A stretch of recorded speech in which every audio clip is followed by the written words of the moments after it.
शिवाय। ओम नमो भगवते वासुदेवाय। ओम नमो भगवते वासुदेवाय। ओम अज्ञानातिमिरान्धस्य ज्ञानञ्जनशलाकया चक्षुरुन्मीलितं येन तस्मै श्रीगुरुवे नमः। श्रीचैतन्यमनोवीथं स्थापितं येन भूतले स्वयं रूपा कदा मह्यं ददाति स्वपदान्तिकम्।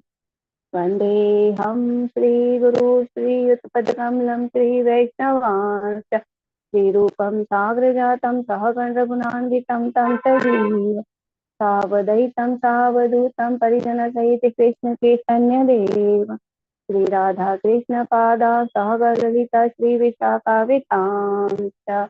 हे कृष्ण करुणा सिन्धु दीनबन्धो जगत्पते गोपेश गोपिका कान्त राधा कान्त नमोऽस्तुते। तप्ते काञ्चन गौराङ्गी राधे वृन्दावनेश्वरि ब्रजभानुसुते देवी प्रणमामि हरिप्रिये।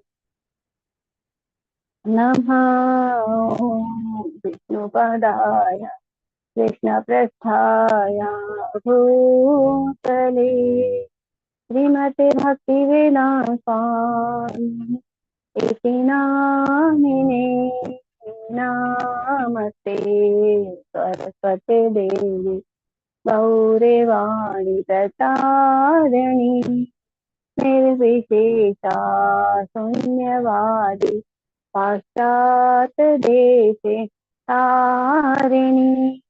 जय श्री कृष्ण चैतन्य प्रभु नित्यानंद श्री अद्वैत गदाधर श्रीवासादि गौर भक्तवृंद। हरे कृष्ण कृष्ण कृष्ण हरे हरे हरे राम राम राम हरे हरे। हरे कृष्ण कृष्ण कृष्ण हरे हरे हरे राम राम हरे हरे। हरे कृष्ण कृष्ण कृष्ण हरे हरे हरे राम राम राम हरे हरे। हरे कृष्ण कृष्ण कृष्ण हरे हरे हरे राम राम राम हरे हरे। हरे कृष्ण सभी को, आप सभी का बहुत बहुत स्वागत है। आज हम चैप्टर 10 में पहुंच गए, तो आपका 10वें अध्याय में आप सभी का स्वागत है। आज का हमारा अध्याय है जिसका नाम है भगवान का ऐश्वर्य, भगवान में विभूति योग। थोड़ा सा शेयरिंग में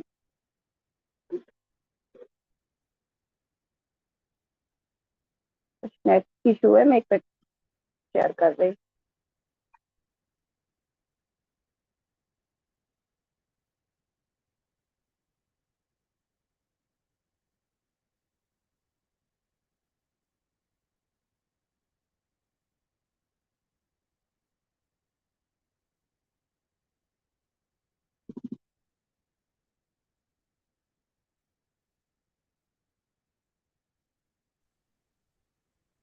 हरे कृष्णा माता जी।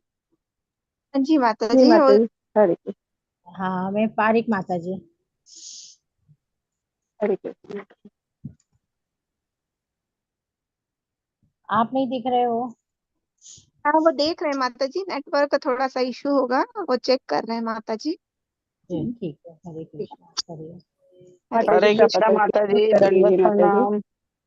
दंडवत प्रणाम। कृष्णा माता जी का प्रणाम। दंडवत प्रणाम माता जी। हरे कृष्णा।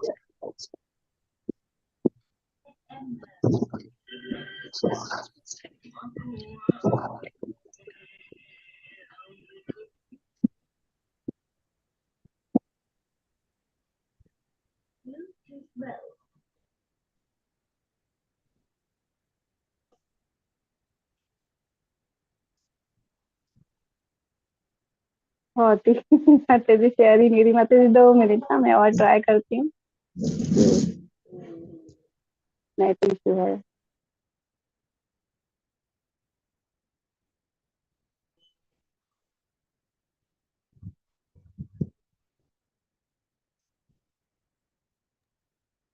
हरे कृष्णा।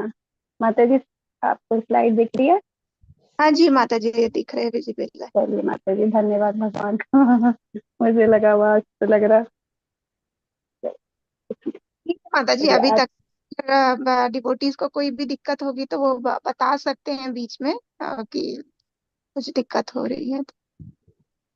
अभी माता जी सभी को प्रभु जी माता जी स्लाइड दिख रही है ना, शेयरिंग? जी माता जी दिख रही है।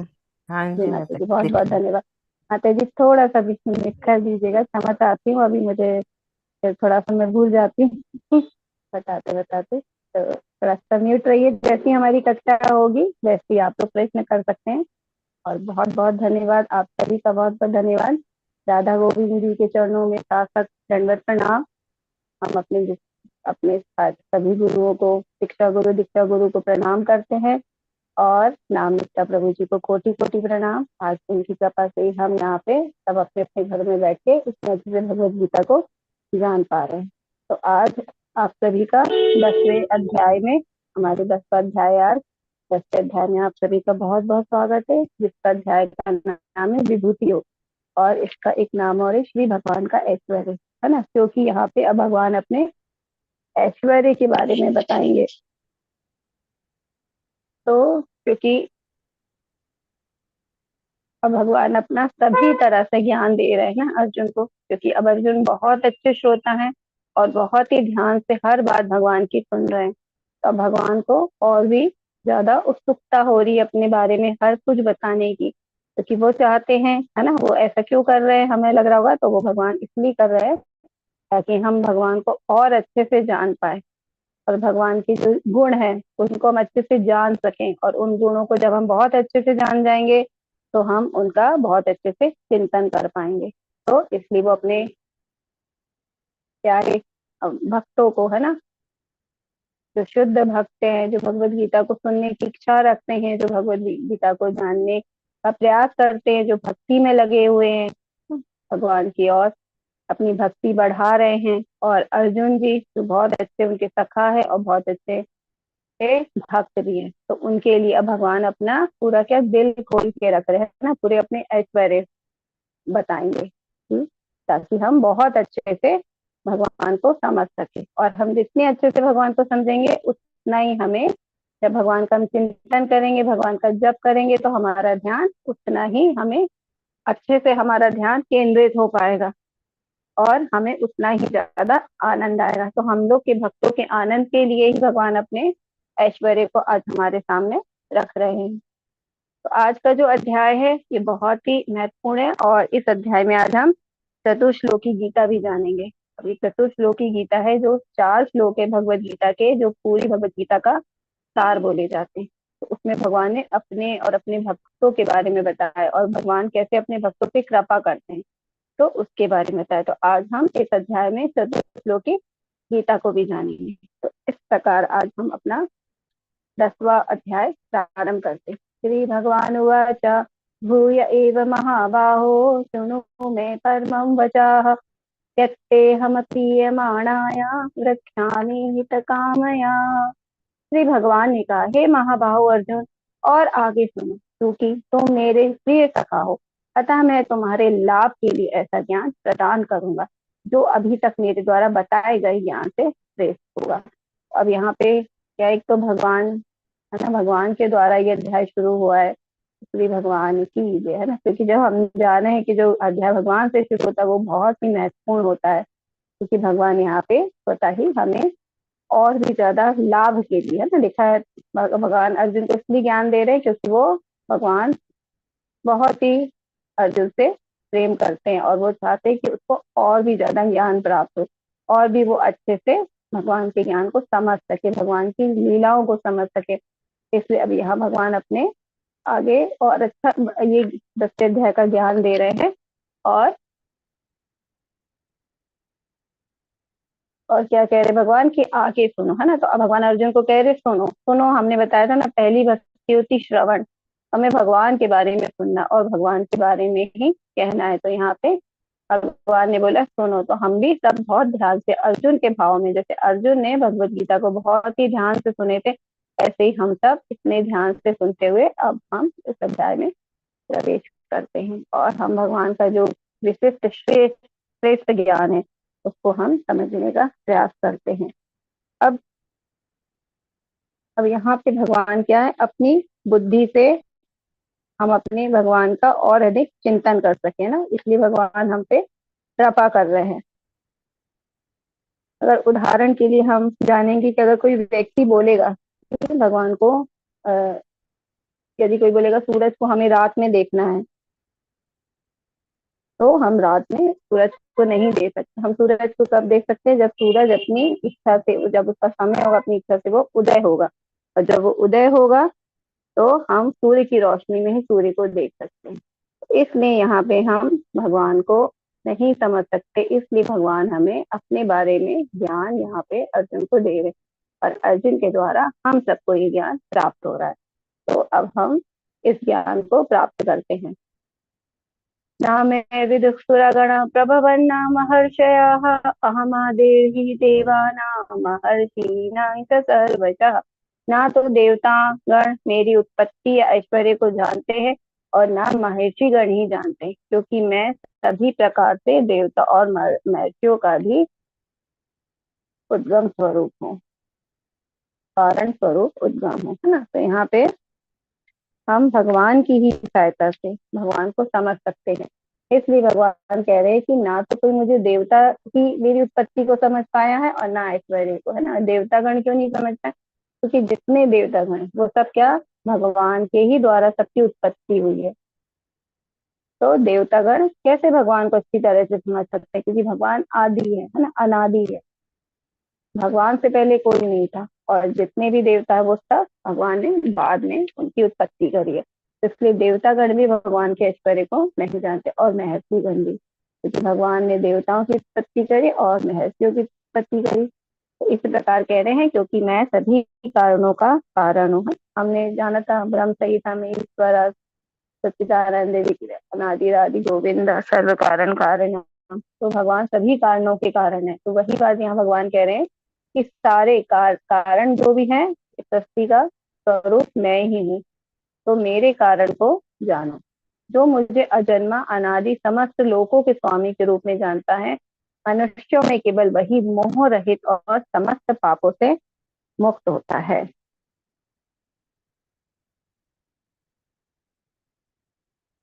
तो भगवान यहाँ कह रहे हैं अजन्मा है ना, तो भगवान अजन्मा है, जैसे हमने जाने थे अनादि, अनादि मतलब सबसे प्राचीन, भगवान से पहले कोई नहीं, मतलब जो प्रारंभ है वो भगवान से ही हुआ है। और भगवान हमने जाना कि वो प्रकट होते हैं ना, जन्म नहीं लेते, क्योंकि वो अपनी लीला कुछ उद्देश्य के लिए वो प्रकट होते समस्त लोगों के स्वामी के रूप में, क्योंकि जितने भी जानते हमने मम सर्वभूत महेश्वर है ना, तो सारे लोगों के स्वामी हमने ये भी जाना था। तो सारे लोगों के स्वामी कौन, भगवान ही। तो मनुष्य केवल मोह रहित और समस्त पापों से मुक्त होता है। अगर हम भगवान को अच्छे से जान पाते हैं, भगवान को अच्छे से हम चिंतन कर पाते हैं, हम भगवान के बारे में ध्यान से सुनते हैं, तो हमारे साथ क्या होगा, हम के जो संसार से हम बहुत ज्यादा मोहित हो चुके हैं, हम यहाँ पे भ्रमित रहते हैं, हम यहाँ पे असक्त हो चुके हैं, तो इस लोक से हम मुक्त हो जाएंगे और समस्त पापों से भी मुक्त हो जाएंगे, क्योंकि हम भौतिक जब संसार में असक्त हो जाते हैं तभी हम यहाँ पे क्या होते हैं, पापों से भी मुक्त हो, पापों से भी हम युक्त हो जाते हैं ना, पाप करने लगते हैं जब मोहित होके। तो इस प्रकार हम यहाँ पे आके पाप करते हैं और भगवान को जब हम अच्छे से जानते हैं, भगवान की भक्ति करते हैं, हम सभी पापों से मुक्त हो जाते हैं। जैसे हम इस पिक्चर में देख रहे हैं कि ये देवकी माता जी हैं, जब उनको भगवान प्रकट होने वाले थे, तो जब सारे देवता आके उनको क्या प्रणाम करते थे और उनके दर्शन करना चाहते थे, तो इस प्रकार सारे देवी देवता और सारे महर्षि भी ललाहित रहते भगवान के दर्शन करने के लिए, है ना। ब्रह्मा जी, शंकर जी और सारे देवता, नारद जी, वरुण देव, सब भगवान के दर्शन करना चाहते, तो सब लोग जब भगवान प्रकट होने वाले थे तो देवताओं को जैसे पता चला तो सब आके भगवान को प्रणाम करते थे रोज उनकी माता को, क्योंकि भगवान प्रकट होने वाले थे। और रोज आके उनकी प्रतीक्षा करते थे कि भगवान के कब हमें दर्शन प्राप्त होंगे।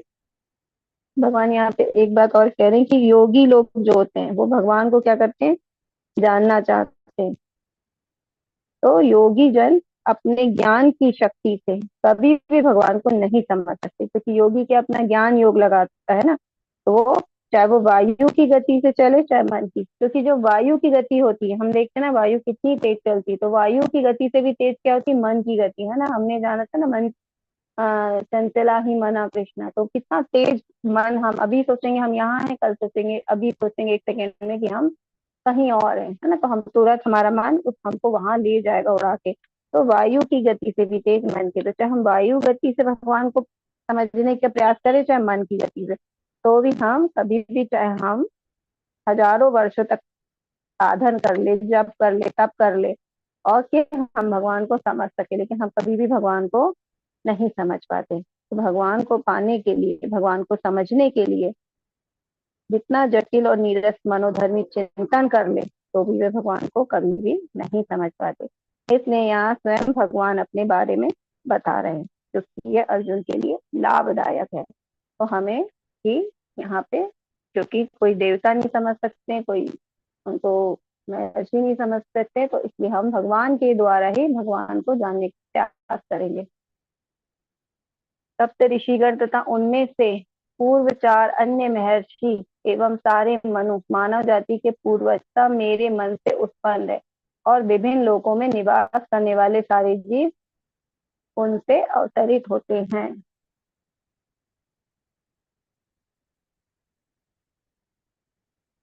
तो भगवान ने क्या कहा कि सप्त ऋषि, तो सबसे पहले भगवान ने जब सृष्टि की भगवान को इच्छा हुई, क्योंकि हमने कल के अध्याय में जाना था ना, भगवान ने क्या बोलते थे कि पूरी सृष्टि मेरी इच्छा से उत्पन्न होती है और मेरी इच्छा से ही समाप्त हो जाती है। तो जब भगवान की सृष्टि करने की इच्छा होती तो उन्होंने सबसे पहले सप्त ऋषियों को बनाया था, ठीक। उस और उससे भी पूर्व उन्होंने 4 अन्य महर्षियों को बनाया, मतलब जो 4 हम कुमार की बात करते हैं ना, सनक, सनंद, सनातन और सनत कुमार, तो ये 4 उन्होंने महर्षियों को बनाया था और उनसे कहा था कि तुम सृष्टि की रचना करो। लेकिन उन्होंने कहा था कि हम सृष्टि की रचना करेंगे तो हम भी भ्रमित हो जाएंगे ना, हम भी मोहित हो जाएंगे, इसलिए हमें तो सृष्टि की रचना नहीं करनी। तो फिर भगवान ने सप्त ऋषियों को बनाया। सप्त ऋषि में कौन है? वशिष्ठ, कश्यप, अत्रि, जमनाग्नि, गौतम, विश्वामित्र और भरद्वाज। तो ये हम जानते हैं कि ये सप्त ऋषि, अगर हम देखेंगे अपने जो हमारे पूर्वज हैं उनके हम अगर गोत्र देखेंगे तो हमें यही गोत्र ज्यादा मिलते हैं ना। कई लोग क्या कहते हैं, जैसे साइंस वैज्ञानिक बोलते हैं कि हमारा जन्म क्या बंदर से हुआ है, लेकिन हमारा जन्म तो हम क्या महर्षियों की संतानें हैं ना। तो भगवान कह रहे हैं कि महर्षि की संतानें हम लोग, क्योंकि भगवान ने सबसे पहले महर्षियों को उत्पन्न किया था। और ये जो 4 कुमार है जिसके बारे में हमने परंपरा, जब 4 परंपरा पढ़ी थी तो हमने पढ़ा था ना, चतुर कुमार एक परंपरा है, तो ये चतुर कुमार जो है ये वही है, इनसे भी परंपरा आ रही है जो चतुर कुमार की परंपरा कहलाती है। और उसके बाद भगवान कह रहे हैं कि सारे मनु मानव जाति के पूर्वज सब मेरे मन से उत्पन्न है। तो हमने जाना होगा ना, मानव जाति की जो उत्पत्ति होती है मनु शत्रुपा से उत्पन्न हुई है। जैसे अभी भागवतम जब हम पढ़ते हैं ना, तो 30वें स्कंद में ब्रह्मा जी ने कैसे सृष्टि करी इसको बहुत विस्तार विस्तार से वर्णन किया गया, बहुत सारे अध्याय उसके, तो हम उसमें जान सकते हैं कि भगवान ने कैसे कैसे अपनी सृष्टि की रचना करी है। तो अभी हम भगवत गीता में जान रहे मानव जाति की जो सबसे प्रथम मनुष्य थे वो कौन थे? मनु। तो उनको भी भगवान ने अपने मन से उत्पन्न किया और उनसे कहा कि अब सृष्टि की रचना करिए, और विभिन्न लोकों में निवास करने वाले सारे जीव उनसे ही अवतरित होते हैं। तो इस प्रकार जितने भी लोग हैं, जितने सारे जीव निवास करते हैं, वो सब भी भगवान के द्वारा बनाए। तो इस प्रकार सारी रचना, जो सारा जो भगवान ने संसार की जो रचना की है वो भगवान ने करी है।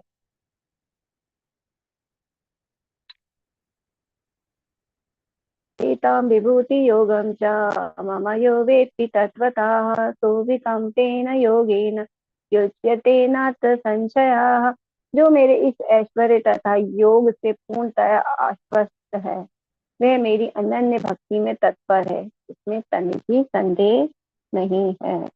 तो अब यहाँ भगवान कह रहे हैं कि जो भी जीव मेरे ऐश्वर्य और योग को जानता है, क्योंकि भगवान क्या योगेश्वर कहलाते हैं। हमने जाना था ना, योग बहुत सारे लोग का अलग अलग अर्थ होता है, लेकिन हमें योग किससे सीखना है? योगेश्वर भगवान से, क्योंकि योगेश्वर क्या है? कृष्ण भगवान का नाम है और भगवान सभी योगों के ईश्वर है। तो इसलिए भगवान का जो ऐश्वर्य है और भगवान ऐश्वर्य और योग से परिपूर्ण है पूरी तरह से, क्योंकि हमने ये भी जाना था भगवान पूर्ण पुरुष है ना। पूर्णमदः पूर्णमिदं पूर्णात् पूर्णमुदच्यते पूर्णस्य पूर्णमादाय पूर्णमेवावशिष्यते। तो भगवान पूरी तरह से पूर्ण है और पूर्ण को जानने के लिए भी हमें भगवान से ही जानना होगा, क्योंकि हमारी इंद्रिया क्या है? अपूर्ण है। तो हम अपने आप से भगवान को नहीं समझ सकते, क्योंकि भगवान क्या है? हमारे पिता है और हमारे पिता क्या है? पुत्र कैसे जान सकता है पिता को? जितना पिता अपने बारे में पुत्र को बताएगा, पुत्र उतना ही पिता के बारे में जान पाता है। तो हम भी भगवान के बारे में तभी जान सकते हैं जब भगवान स्वयं हमें अपने बारे में बताए। तो इसलिए यहाँ पे भगवान अपने योग और ऐश्वर्य के बारे में हमें बता रहे हैं और कह रहे हैं, किसको बताना चाह रहे भगवान? कि जो मेरे अनन्य भक्ति में लगे रहते हैं, जो मेरे अनन्य भक्त है वे तनिक भी संदेह, वो तो मेरे ऐश्वर्य पे कभी भी संदेह नहीं करते। तो उनके लिए भगवान ये संदेश दे रहे हैं हमको, उनके लिए बता रहे हैं ताकि वो भगवान से और प्रेम कर सके। जैसे हम देखते हैं ना अपने व्यवहार में भी, अगर किसी से हमें मेल जोल बढ़ाना है तो हमको सबसे पहले उसके बारे में जानना पड़ेगा ना। अगर मान लो पड़ोस में कोई नया व्यक्ति आके रहने लगा, तो अगर हमें उसके बारे में कुछ भी नहीं मालूम तो हमें उसके बारे में जानना होगा, तो हम क्या करेंगे ना, उससे मेल जोल बढ़ाएंगे, पहले उससे जाएंगे, बातें करेंगे, उसके बारे में पूछेंगे, तो वो स्वयं हमको बताएगा जब हमें उसके बारे में पता चलेगा ना। तो इसलिए यहाँ पे भगवान को कोई भी नहीं जानता, क्योंकि वो सबसे पहले हैं। भगवान से पहले कोई नहीं था, है ना। भगवान पहले भी है और अभी भी है और हमेशा रहने वाले। जबकि देवतागण हो चाहे मनुष्य हो, चाहे ब्रह्मा से लेके चीटी तक हो, सबका क्या है? सब लोग क्या है? कोई भी शाश्वत नहीं है। हम लोग क्या है? आते और जाते रहेंगे।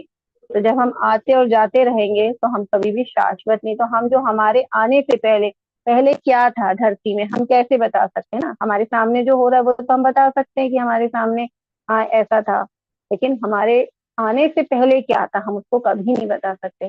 तो इसलिए अब यहाँ पे भगवान हमको अपने अनन्य भक्तों के लिए बताना चाह रहे हैं कि वो ऐश्वर्य और योग से परिपूर्ण है और अब अनन्य भक्त उनको ये सब जान के और भी अच्छे से भक्ति कर सके। अब ये हमारी जो आ रहे हैं, ये जो हमारे श्लोक नंबर 8 दिख रहा है स्क्रीन पे, यहाँ से लेकर हमारे 11 तक के जो भी श्लोक आएंगे ये क्या है? हमारे भगवत गीता के सार कहलाते हैं।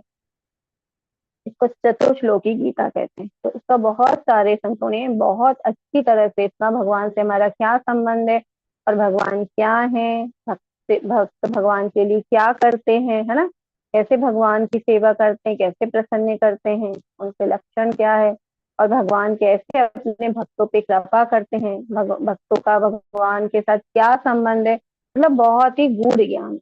तो इसलिए ये इसमें अगर हम 4 श्लोक भी ये कई मतलब हमें मतलब गुरु गुरु परंपरा में जैसे आते हैं, कई हमारे आचार्यगण कहते हैं तो हम रोज भी बोल सकते हैं 4 श्लोक को, तो हमें रोज बोलना चाहिए इनको। अब हम जानते हैं कि ये 4 श्लोक क्या है। अहम सर्वस्य प्रभवो मत्तत्सर्वं प्रवर्तते इति मत्वा भजन्ते मां बुधा भाव समन्विताः। मैं समस्त आध्यात्मिक तथा भौतिक जगतों का कारण हूँ, प्रत्येक वस्तु मुझ ही से उद्भूत है। जो बुद्धिमान ये भली भांति जानते हैं वे मेरी प्रेमा भक्ति में लगे हैं तथा इस हृदय में पूरी तरह मेरी पूजा में तत्पर होते हैं। तो यहाँ भगवान ने सबसे हमें क्या महत्वपूर्ण ज्ञान दिया, क्या दिया है? अब भगवान ने, वैसे तो हमने जाना 9वें अध्याय में ही भगवान ने बताया था कि सारी सृष्टि के, जैसे हमने 9वें अध्याय के 4थे श्लोक में जाता, मया ततमिदं सर्व जगत व्यक्त मूर्ति ना, तो उसमें भगवान ने बोला था कि सारे कारणों का मतलब सब कुछ मुझसे ही आती है। तो यहाँ भी भगवान यही बता रहे हैं कि जो समस्त अध्यात्मी जो लोग हैं, है ना, जगत है, और जो भौतिक लोग है, सब चीज का क्या है कि उत्पत्ति किसने की? भगवान ने की। तो सारे जगतों का कारण कौन है? भगवान स्वयं है, और वो मुझसे ही उत्पन्न है, तो उत्पन्न करने वाले भी भगवान स्वयं है। जो बुद्धिमान लोग हैं, जो जानते बुद्धिमान लोग सारे कारणों के कारण भगवान ही है, और भगवान ने ही सारी सृष्टि करी है, और भगवान ही, कृष्ण भगवान ही सब कुछ है।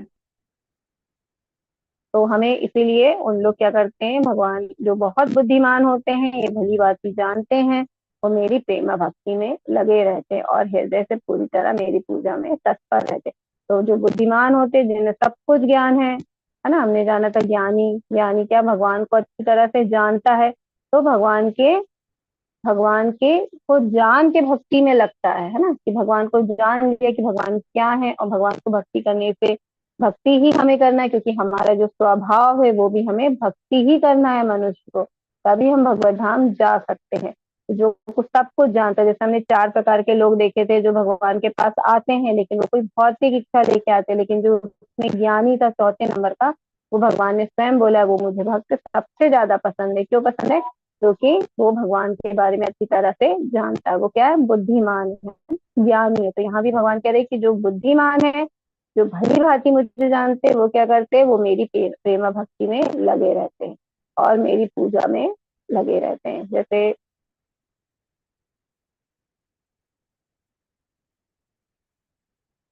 जैसे कल हमने देवी देवता की पूजा के बारे में जाना था ना, तो जो बुद्धिमान होते, जो जानते हैं सब कारणों के कारण भगवान है, देवताओं की भी उत्पत्ति करने वाले क्या? भगवान है। तो वो इसलिए देवताओं के पास जाते हैं तो भक्ति ही मांगते हैं, और वे ज्यादातर वो देवताओं के पास ना जाके वो सीधे भगवान की ही पूजा करते हैं, भगवान की ही भक्ति करते हैं, है ना। वो हमेशा क्या करते हैं?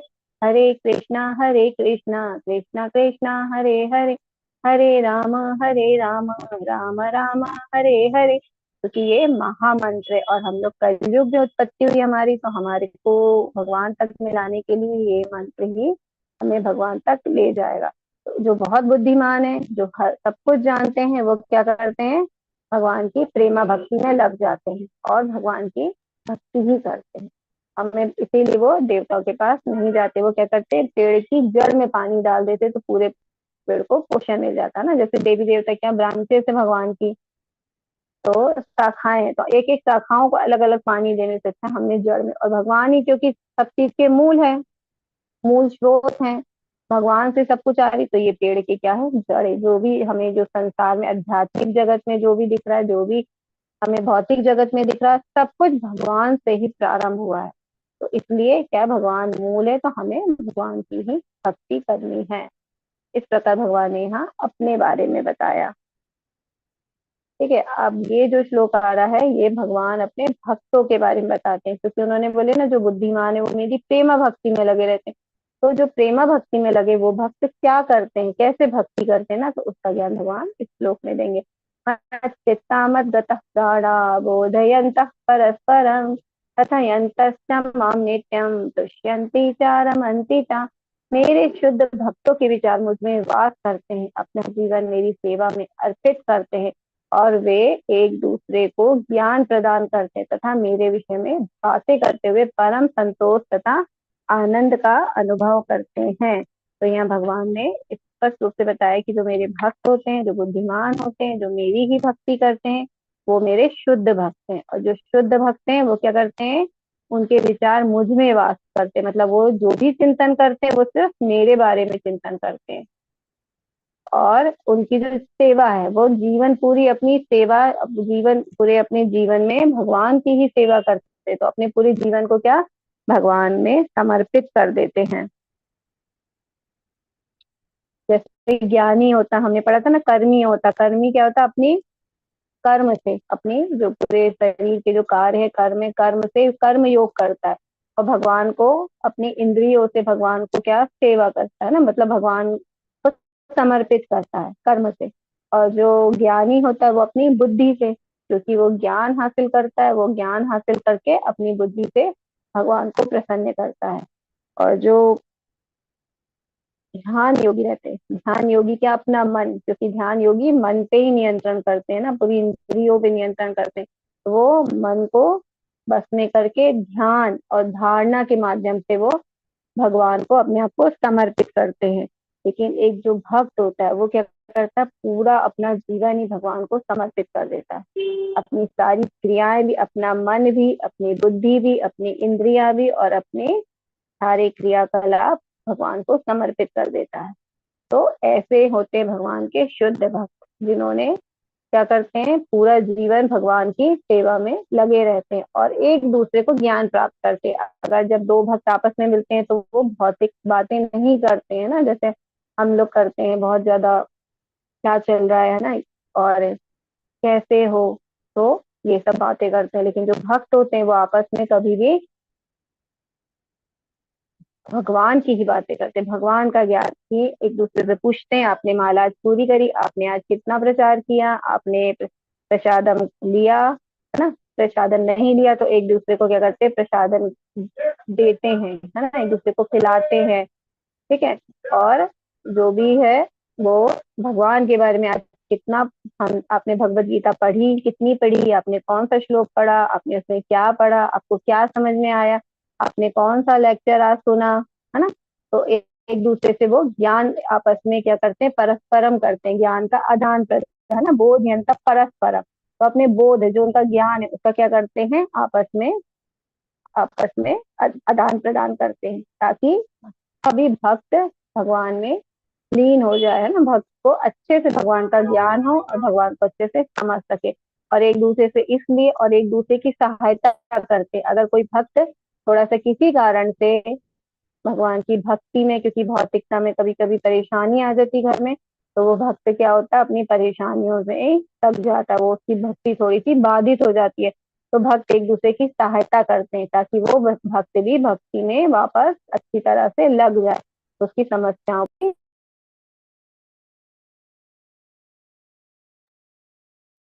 उस परेशानियों से भी उनको मतलब निकालने का प्रयास करते हैं भक्त। तो इसलिए यहाँ पे हमेशा कहा जाता है कि हमें भक्तों के साथ रह के ज्ञान प्रदान करना चाहिए। इससे क्या होता है कि कभी कभी हमें भी अहंकार भी हो जाता है कि हम बहुत अच्छे से भक्ति कर रहे हैं, लेकिन जब हम और ही बड़े उच्च भक्तों के संपर्क में रहते हैं और जब हम उनकी भक्ति देखते हैं कि वो तो इतना ज्यादा भक्ति कर रहे, इतनी ज्यादा माला कर रहे, इतनी भगवान की सेवा करे, तो हम भी क्या होते हैं, बहुत ज्यादा उत्सुक होते हैं भगवान की भक्ति के लिए, और ज्यादा अपने आप को हम भक्ति के लिए लगा पाते हैं ना, भगवान की सेवा के लिए।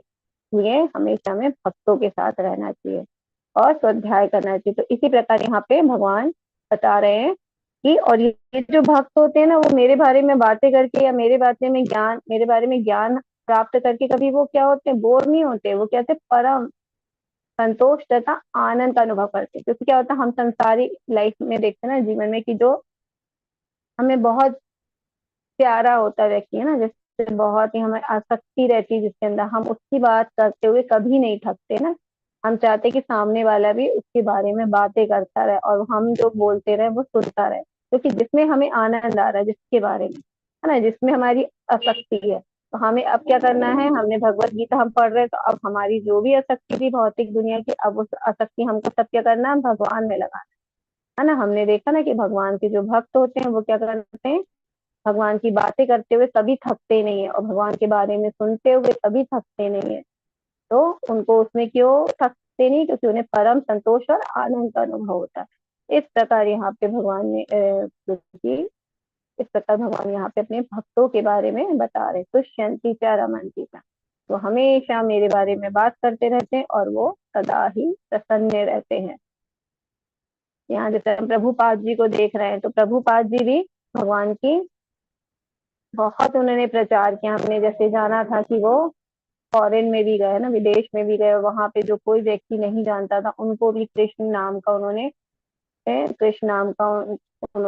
उनकी जप माला करने के लिए कहा, उनको प्रचार किया, कृष्ण नाम का ज्ञान दिया, उनको भगवत गीता का ज्ञान दिया। और वो कभी भी भगवान के बारे में बताने से कभी भी थकते नहीं थे।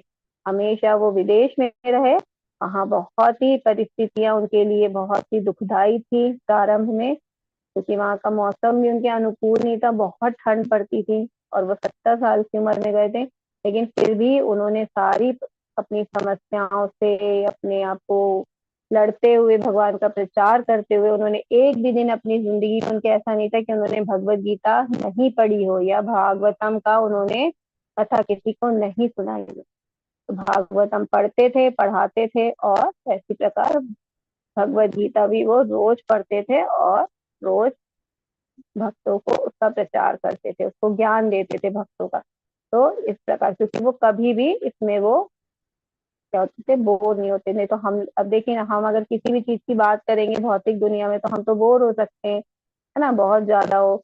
लेकिन जब हम भगवान के बारे में सुनते हैं तो हम कभी भी बोर नहीं होते, उल्टा क्या होता है, हमें बहुत आनंद आता है ना, जितना भी कोई बोले हमें उतना ही हमें आनंद आता है। तो इसलिए भगवान की बातें करने में बहुत ही आनंद आता है। तो जो भगवान के शुद्ध भक्त होते हैं वो सदा ही भगवान के आनंद में प्राप्त करने में लगे रहते हैं। अब अभी भगवान ने अपने भक्तों के बारे में बता दिया, है ना, 8वें श्लोक में भगवान ने अपने बारे में बताया भक्तों के बारे। अब यहाँ पे भगवान अपने भक्तों पे कैसे कृपा करते हैं उसके बारे में बताएंगे। तेषां सतत युक्तानां भजतां प्रीति पूर्वकं ददामि बुद्धि योगम ताम ये नामामुपयान्ति ते। जो प्रेम पूर्वक मेरी सेवा करने में निरंतर लगे रहते हैं, मैं उन्हें मैं ज्ञान प्रदान करता हूँ,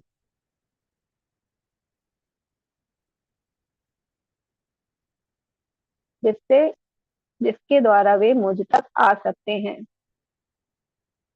तो अब भगवान क्या कह रहे हैं, जो मेरी प्रेमा भक्ति में लगे रहते हैं, जो प्रेम पूर्वक मेरी सेवा करते हैं और निरंतर क्या भक्ति में लगे रहते हैं, उन्हें मैं ज्ञान प्रदान करता हूँ। तो ये भगवान का एक और, जैसे हम कल देख रहे थे कि भगवान ने अपनी गारंटी दी, तो यहाँ पे एक भगवान अपने बारे में और बता रहे हैं कि जो भक्त मेरी जो सेवा करते हैं, मेरी भक्ति करते हैं, उनको भगवान ज्ञान प्रदान करते हैं, जिससे वो मेरे तक आ सके। तो हमने भी देखा होगा, जैसे सब लोग यहाँ पे हैं तो सबने किसी ना किसी तरह ये लिंक, है ना, ज्वाइन किया है, और आज हमारा 10वां दिन है और हमारे साथ लगातार 10 दिन तक बने हैं। क्यों बने? क्योंकि वो भी भगवान के बारे में सुनना चाहते हैं, वो भी बहुत ही जिज्ञासु है ना।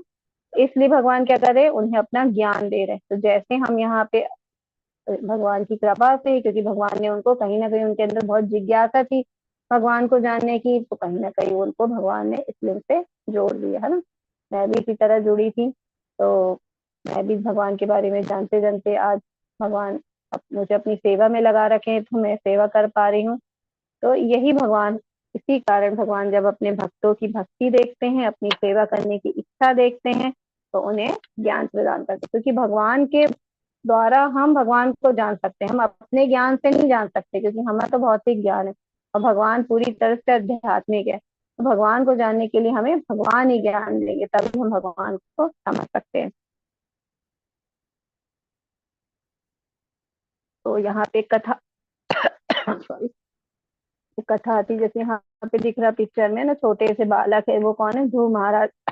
तो वो भक्ति कर रहे हैं, तो उनको अंदर भगवान को, उनको मतलब जब राज्य से उनके पिता, हम सभी जानते हैं ना कि उनके पिता की गोदी में नहीं बैठने दिया, उनकी जो सौतेली माँ थी सुरुचि, तो उन्होंने कहा कि गोद में नहीं बैठने मिलेगा, क्योंकि मेरे पुत्र को बैठने मिलेगा। तो वो वहां से जब अपनी माँ के पास गए तो उन्होंने बोला कि उन्हें अच्छा नहीं लगा कि उनको पिता की गोद में बैठना था। तो उनकी माँ ने बोला, तुम ऐसा करो, जो परम पिता है भगवान, तुम उसकी गोद में बैठ सकते हो। तो ध्रुव महाराज ने बोला, कैसे बैठ सकते हैं? तो छोटे बालक थे ना, तो उन्होंने बोला कि वन में जाके तपस्या करो, तो भगवान की तुम परम पिता की गोद में बैठोगे तुम तो जब ध्रुव तो एकदम मन में ठान लिया कि अब तो मुझे पिता की गोद में ही बैठना है ना, परम पिता की गोद में बैठना। तो वो निकल पड़े और वो सबसे पूछते जा रहे थे कि तुम भगवान हो, क्योंकि उन्होंने भगवान को कभी देखा नहीं था।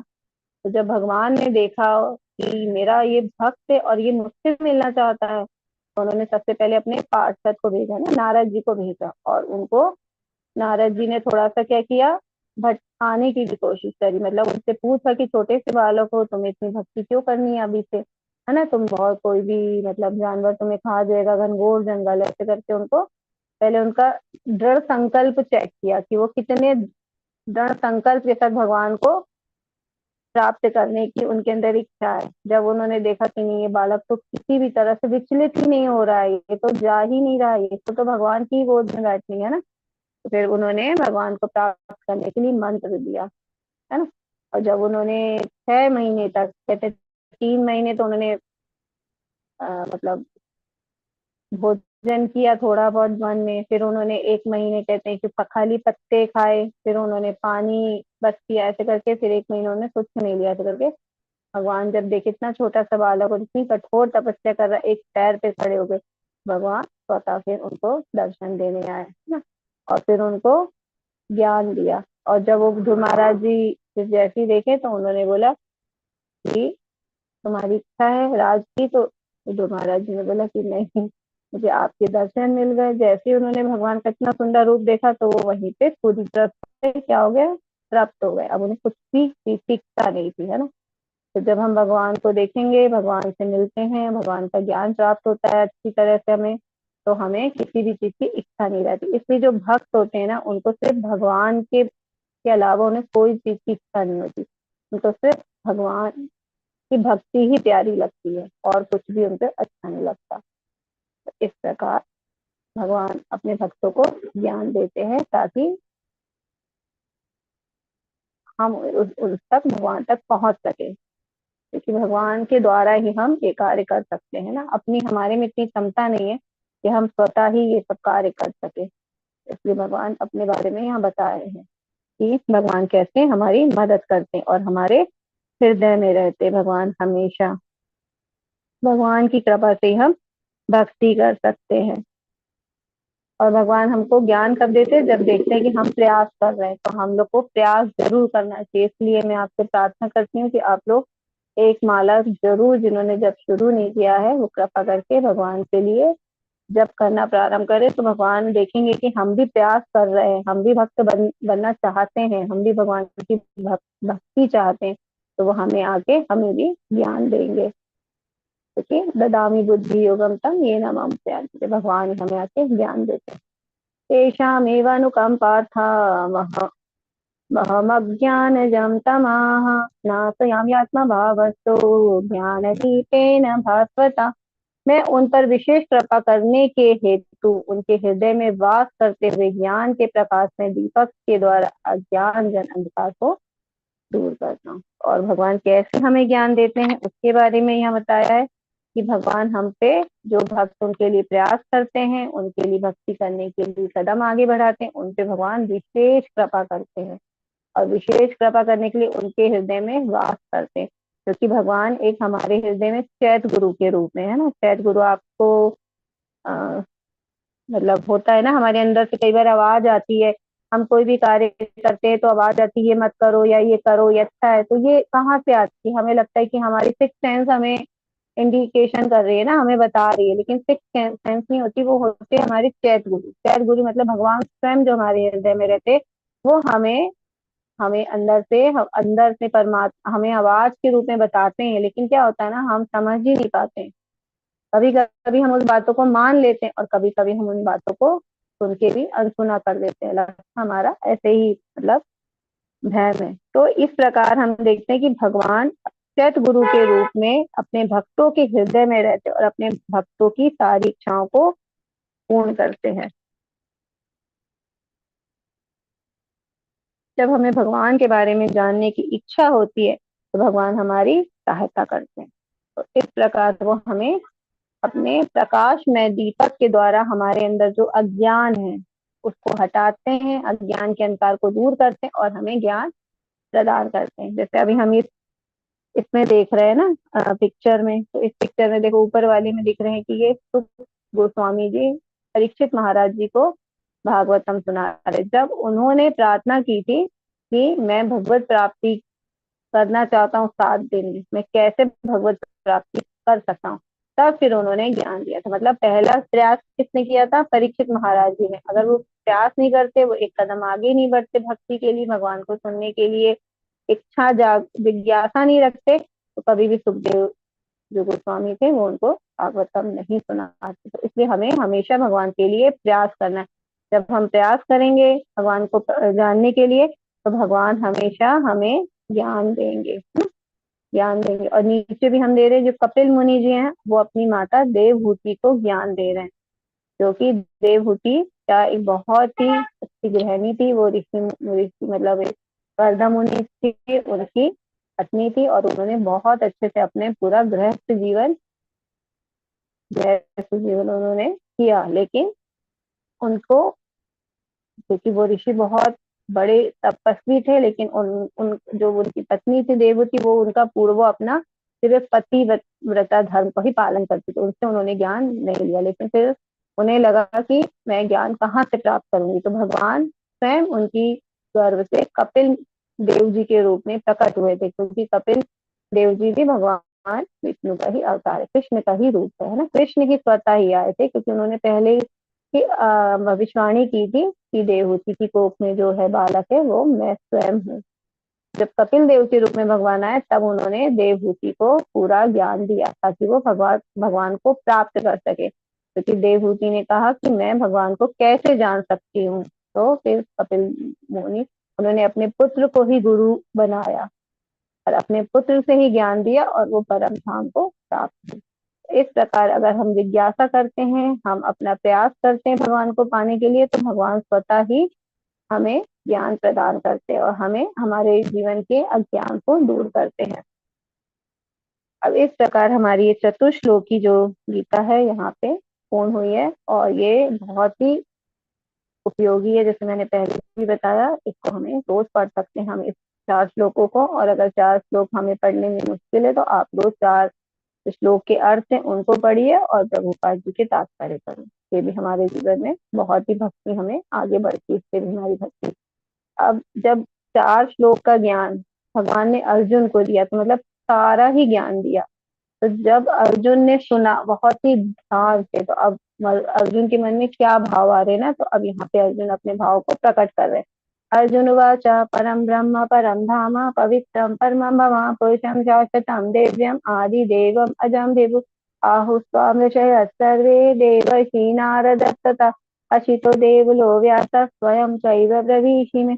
अर्जुन ने कहा, आप परम भगवान, परम धाम, परम पवित्र, परम सत्य है। देखो, अब जब इतना अर्जुन ने सुन लिया, तो अब अर्जुन को क्या सब कुछ समझ में आ गया कि ये भगवान है ना, भगवान कृष्ण है। अभी तो वो मित्र समझ रहे थे, अब जब फिर उसके बाद उन्होंने क्या गुरु बनाया उनको, है ना, गुरु के रूप में। अब वो जो भी ज्ञान उनको प्राप्त हुआ, अब उनकी और उन्हें ज्यादा एहसास हुआ, क्या हुआ कि भगवान ये परम भगवान है, परम धाम है, परम पवित्र है ना। इस प्रकार अब भगवान की वो स्तुति कर रहे हैं इन 2 श्लोक में। आप नित्य दिव्य आदि पुरुष अजन्मा तथा महानतम। और भगवान तो बहुत ही पवित्र है, जैसा हम जानते हैं कि सबसे पवित्र भगवान है। भगवान कभी धरती पे जब आते हैं, प्रकट होते हैं, तब भी भगवान कभी माया से प्रभावित नहीं होते, जबकि हम लोग कभी माया से प्रभावित हो जाते हैं। और भगवान क्या करते हैं, बड़े बड़े असुरों का भी भगवान ने वध किया, तो भगवान ने उनके भी संपर्क में रहे, भगवान असुरों के भी, लेकिन कभी भी भगवान क्या है, हमेशा भगवान पवित्र ही रहे। इसलिए भगवान को क्या किया जाता है, परम पवित्र कहा जाता है। और भगवान परम सत्य है, भगवान से बढ़ के कोई सत्य है ही नहीं। तो और भगवान परम भगवान है। और आप नित्य दिव्य, मतलब नित्य मतलब हमेशा रहने वाले, शाश्वत है। दिव्य, भगवान का जन्म कर्म सब दिव्य है, भगवान का शरीर दिव्य।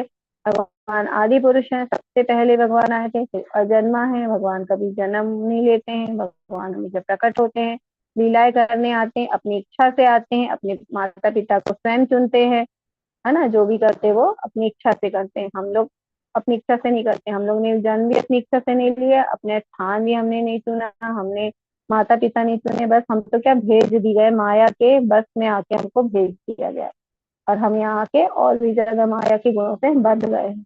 तो हम ऐसे, लेकिन भगवान कैसे हैं, अजन्मा तथा महानतम है ना। भगवान बहुत ही महान है, क्योंकि भगवान कि हम जैसी लीलाएं देखते हैं, ऐसे हम कोई भी लीला नहीं करता ना, क्योंकि भगवान ने यहाँ के भी अलौकिक लीलाएं करी। फिर नारद, अब अर्जुन क्या कहते हैं कि नारद, असित, देवल तथा व्यास, जैसे ऋषि आपके सत्य की पुष्टि करते हैं। तो जब हम देखते हैं, जब वेद ग्रंथों को पढ़ते हैं, तो वहाँ पे जैसे नारद पुराण है, नारद संहिता है ना, पंचरात्र, ऐसे करके बहुत सारे वेद ग्रंथों को हम पढ़ते हैं। तो ये बड़े बड़े जो ऋषि मुनि, उन्होंने भी आपको बताया है कि आप ही परम सत्य हो। तो वो वेद, क्योंकि वो ज्ञानी थे, वो सारे वेदों के ज्ञाता थे अर्जुन, तो वो कह रहे कि मैं सब पढ़ा है, मैं ये सब ऋषि ने भी आपको सबसे श्रेष्ठ माना है और सबसे महानतम माना है। आप ही सब कुछ हो, आप ही सत्य हो। तो ये वो पुष्टि कर चुके हैं, लेकिन अब आप स्वयं मुझे बता रहे, क्योंकि यहाँ भगवान स्वयं अपने मुख से अर्जुन को बता रहे हैं। तेरे आप स्वयं बता रहे, तो इससे हमें एक चीज और पता चल रही है। क्या पता चल रही है? कि गुरु शिष्य परंपरा में ही हमें यहाँ पे जानना चाहिए। तो क्योंकि अर्जुन भी यहाँ भगवान को जान रहा है और भगवान को गुरु के रूप में स्वीकार किया। जैसे नारद, देवल, असित, व्यास है ना, व्यास जी हम जैसे देखते हैं हमारी परंपरा में आते हैं। तो सब ऋषि मुनि अपनी परंपरा में चलते थे और उसी से उन्होंने ज्ञान को प्राप्त किया। कह रहे सारे ऋषि मुनियों के द्वारा मुझे पता चला है कि आप ही सब कुछ हो, और अब आप स्वयं ही मुझे बता रहे हो कि आप ही सारे कारणों के कारण हो। और भगवान को यहाँ पे क्या बोला? विभू एक शब्द आया है ना, पुरुषम शाश्वतम दिव्यम, मतलब आप दिव्य शाश्वत है, मतलब हमेशा से हैं आप। और देवम अजम विभु, तो विभु आया, विभु का मतलब होता है सबसे श्रेष्ठ। भगवान सबसे श्रेष्ठ है और हम क्या है? भगवान विभु है और हमें अणु आत्मा। तो भगवान क्या है? बहुत श्रेष्ठ है और हम उसमें उनका एक छोटा सा अंश है। तो इस प्रकार यहाँ पे अर्जुन ने भगवान की स्तुति की है। हे कृष्ण, आपने मुझसे जो कुछ कहा है उसे मैं पूर्णतया सत्य मानता हूँ। हे प्रभु, ना तो देवतागण ना असुरगण ही आपके स्वरूप को समझ सकते हैं, है ना। ये बात भगवान ने अभी हमने देखा था, पहले भी श्लोक में कह दी थी कि मुझे कोई भी देवतागण, महर्षि है ना, असुर नहीं जानता। अब वही बात में अर्जुन भी कह रहे हैं कि आप सच कह रहे हैं, आपको कोई नहीं जान सकता, है ना। आप पूरी तरह से सत्य हो, ये मैंने आपको अच्छी तरह से जान लिया है कि आप ही सब कुछ है और आपका स्वरूप अब मैं समझ गया हूँ। इस प्रकार अर्जुन यहाँ पे भगवान की स्तुति कर रहे हैं। हे परम पुरुष, हे सबके उद्गम, हे समस्त प्राणियों के स्वामी, हे देवों के देव, है ना। सारे देखो यहाँ अर्जुन भी कह रहे देवों के देव है भगवान, क्योंकि सारे देवताओं के क्या है? भगवान क्या है? उत्पत्ति करते देवताओं की। तो हे देवों के देव, हे ब्रह्मांड के प्रभु, निसंदेह एकमात्र आप ही अपने को अपनी अंतरंगा शक्ति से जानने वाले। तो भगवान को हम नहीं समझ सकते, है ना, क्योंकि भगवान ही सब कुछ है, समस्त प्राणियों के स्वामी है, हम सबकी उत्पत्ति करने वाले हैं, देवताओं की उत्पत्ति करने वाले हैं, सारे ब्रह्मांड की उत्पत्ति करे भगवान ने। तो हम अपनी शक्ति से, अपनी योग्यता से, अपनी क्षमता से हम भगवान को कभी भी नहीं समझ सकते। केवल भगवान को तो हम अंतरंगा से, भगवान अपनी अंतरंगा शक्ति से ही जानने वाले हैं। तो भगवान जो हमको बताएंगे हम उतना ही भगवान को जान सकते हैं ना, क्योंकि भगवान तो सर्वशक्तिमान है। हे कृष्ण, हे परम योगी, मैं किस तरह आपका निरंतर चिंतन करूं और आपको किस तरह कैसे जानूं? हे भगवान, आपका स्मरण किन किन रूपों में किया जाए? हे जनार्दन, आप पुनः विस्तार से अपने ऐश्वर्य तथा योग शक्ति का वर्णन करें। मैं आपके विषय में सुनकर कभी तृप्त नहीं होता, क्योंकि जितना भी आपके विषय में सुनता हूँ उतना ही आपके सब अमृत को चखना चाहता हूँ। तो यहाँ पे अब अर्जुन जी भगवान से आगे प्रार्थना करते हैं कि अब भगवान को सब कुछ जान लिया है, कि सब कुछ है भगवान, सब कुछ उत्पत्ति करने वाले हैं भगवान, है ना। लेकिन कह रहे कि अब मैं आपको निरंतर चिंतन कैसे कर सकूं, क्योंकि जब हम निरंतर चिंतन करेंगे तभी तो भगवान को प्राप्त कर सकेंगे ना। हमने खाली जान लिया कि भगवान ही सब कुछ है, तो इतना सुन के तो हम भगवान को नहीं पा सकते ना। ठीक है, हम सब कुछ मान रहे भगवान को, लेकिन हमें कुछ करना भी तो पड़ेगा भगवान के लिए, है ना। चिंतन करना पड़ेगा, उनकी सेवा करनी पड़ेगी, उनकी भक्ति करनी पड़ेगी। तो इसलिए अब अर्जुन पूछ रहा है कि आप सब कुछ हो, लेकिन अब मैं आपका चिंतन कैसे करूं, ताकि, क्योंकि अब इतना कुछ जान लिया भगवान के बारे में, तो कह रहे कि अब मैं निरंतर चिंतन करना चाहता हूँ आपका, कि कैसे मैं आपको, कैसे भी आपको ना भूलूं। तो हमको भी हमेशा प्रार्थना भी करना चाहिए भगवान से कि हे भगवान, हे नाथ, मैं कभी आपको भूलू नहीं, है ना। मैं हमेशा निरंतर आपका चिंतन कर सकूं। तो आप कह रहे हैं अर्जुन, और कह रहे हैं आगे कि आपका स्मरण कैसे कर सकते, तो किन किन रूपों में मैं आपका स्मरण कर सकता हूँ, क्योंकि भगवान के तो अनंत रूप हैं। तो अब यही जानने के लिए अब वो प्रार्थना कर रहे हैं भगवान से, हे जनार्दन आप पुनः विस्तार से अपने ऐश्वर्य तथा योग शक्ति का वर्णन करें। तो कह रहे हैं कि भगवान अब आप अपने और ज्यादा ऐश्वर्य ना, भगवान के तो बहुत अनंत ऐश्वर्य हैं, तो कह रहे अब आप मुझे और अपने ऐश्वर्य विस्तार से अपने ऐश्वर्य के बारे में बताए। और भगवान की तो शक्तियां भी अनंत शक्तियां हैं, चिंत शक्तियां भगवान के पास, तो अपनी और शक्तियों का वर्णन करें। क्यों भगवान से ये प्रार्थना कर रहे हैं, भगवान ने इतनी सारी शक्तियों के तो बारे में बता दिया, अभी 7वें अध्याय में भी बताया था अपनी शक्तियों के बारे में, हमने कल 9वें अध्याय में देखा, उसमें भी भगवान ने अपनी शक्तियों के बारे में बताया। अब फिर से प्रार्थना कर रहे हैं अर्जुन, है ना। क्यों कर रहे हैं, क्योंकि वो बहुत अच्छे भक्त हैं और वो चाहते हैं कि भगवान के बारे में मैं सुनता ही रहूं, है ना, विषय में सुनकर कभी तृप्त नहीं होता, क्योंकि जो शुद्ध भक्त होते हैं वो हमेशा भगवान के नाम को, भगवान के बारे में सुनते रहना चाहते हैं, है ना, वो भगवान की बातों से, भगवान की लीला से, भगवान के गुण से कभी भी वो तृप्त नहीं होते। तो कह रहे मैं जितना आपके विषय में सुनता हूँ उतना ही मैं आपके शब्द अमृत को चखना चाहता हूँ, मतलब उन्हें इतना आनंद आता है। तो कह रहे ये जो अमृत का जो प्रभाव जो चल रहा है वो चलता ही रहे, मैं आपके बारे में और ज्यादा जानना चाहता हूँ, ताकि मैं आपको हर जगह देख सकूं, है ना। अब भौतिक प्रकृति में आप किस किस रूप में, ऐसे तो हम जानते हैं कि भगवान कण कण में, लेकिन फिर भी मैं कौन सी चीज को देख के मैं समझ सकूं कि इसमें मेरे भगवान हैं। तो आप अपने ऐश्वर्य के बारे में बताइए, क्योंकि मैं आपको और अच्छे से जानना चाहता हूँ, और ये जो मैं अमृत है उसको मैं और अच्छे से पी सकूं। तो हम लोग को भी क्या करना है, हमें भी अर्जुन के भाव को पढ़ना है, हमें भी ऐसे ही चिंतन करना है, ताकि हम भगवान को निरंतर चिंतन करते रहे। क्योंकि हमारे साथ क्या होता है, हम मान लेते हैं, मान लिए कि हम भक्ति करेंगे, हमने सुन लिया भगवान के बारे में, लेकिन क्या होता है फिर हम अपने परिवार में गए, परिवार के बारे में वही पारिवारिक सब कुछ चलने लगता है ना, भौतिक आसक्ति हो जाती है हमको, तो इस प्रकार हम फिर भूल जाते हैं। तो हम प्रयास भी करते हैं लेकिन फिर भी हम बार बार भूल जाते हैं। इसलिए हमें भगवान के बारे में सुनते रहना चाहिए, क्योंकि हम अगर सुनेंगे भगवान का जो अमृत है उसको हम ग्रहण करते जाएंगे, लीलाओं को सुनते जाएंगे, तो हमको उनसे आसक्ति बढ़ती जाएगी, है। हमें संसार से आसक्ति नहीं रखनी, लेकिन हमें भगवान से आसक्ति रखनी है, तो हमारी उनसे आसक्ति बढ़ती जाएगी।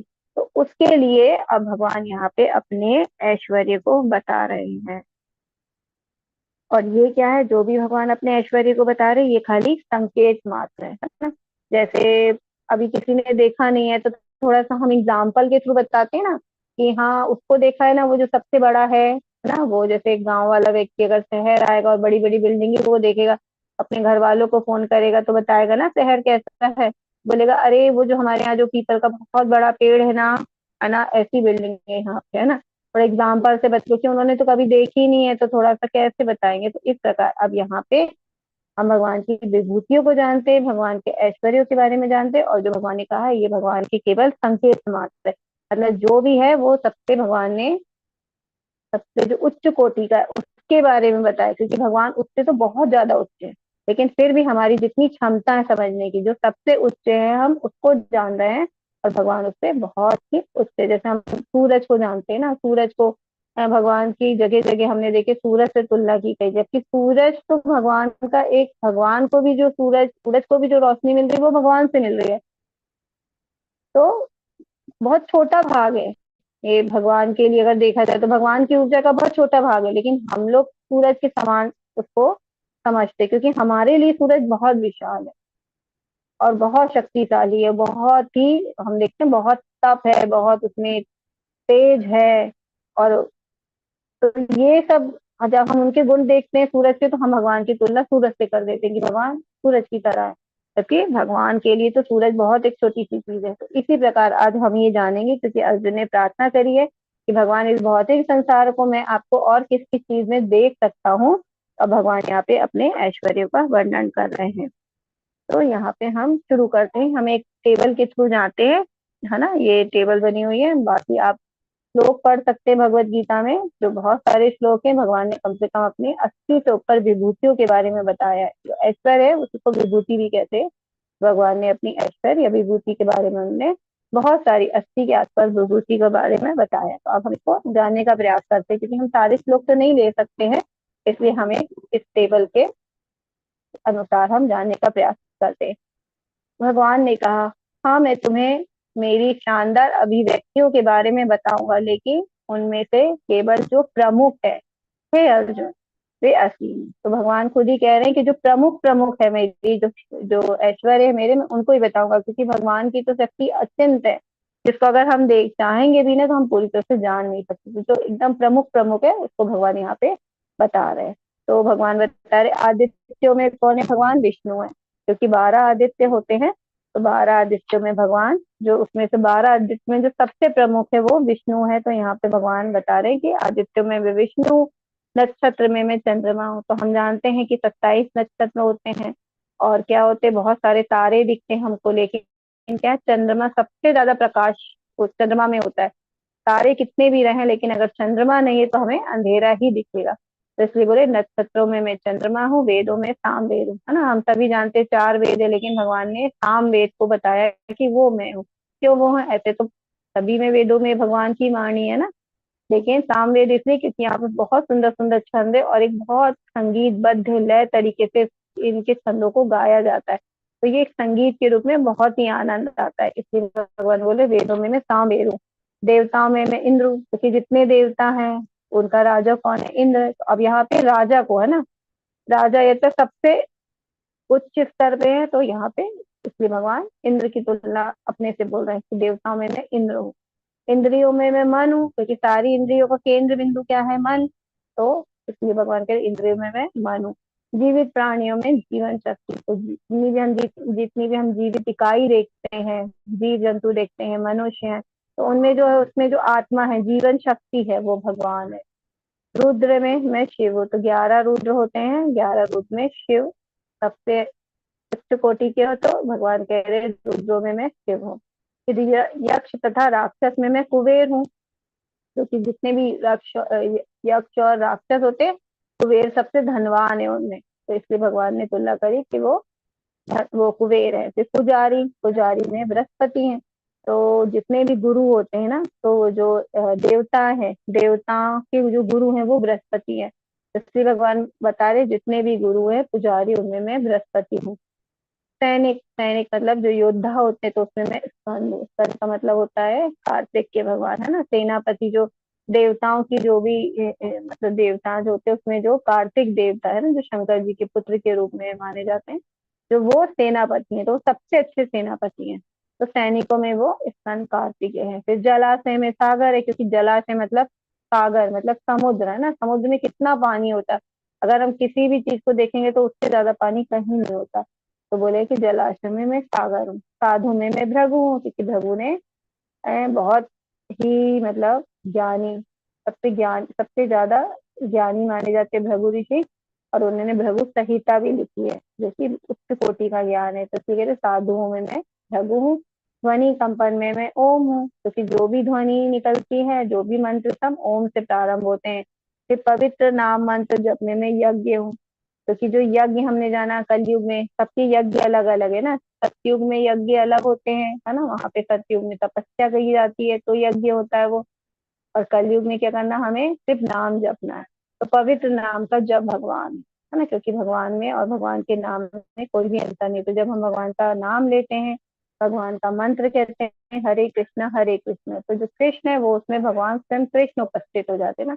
हरे राम राम राम हरे हरे, इस प्रकार जो भी हम मंत्र का जाप करते हैं, तो कोई भी भगवान में, भगवान के नाम में कोई अंतर नहीं है। फिर बोलते अचल चीजें, अचल चीजें मतलब जो हिल डुल नहीं सकती, चल नहीं सकती है, तो उसमें हिमालय है।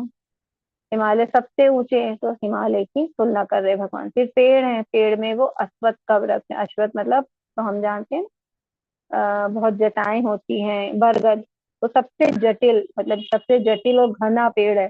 तो पेड़ों में मैं अश्वत्थ हूँ। देवताओं के ऋषि में नारद हूँ, क्योंकि देवताओं में जो ऋषि है वो नारद भगवान जी है। तो इस प्रकार से गंधर्व में क्या है, चित्ररथ हूँ। अब गंधर्व में चित्ररथ क्यों बोला भगवान ने, क्योंकि जो चित्ररथ थे वो क्या थे, गंधर्व थे एक, और जो उनमें विशेष कलाओं से वो युक्त थे। तो वो नाचने में और गाने में दोनों में ही बहुत ही पारंगत थे।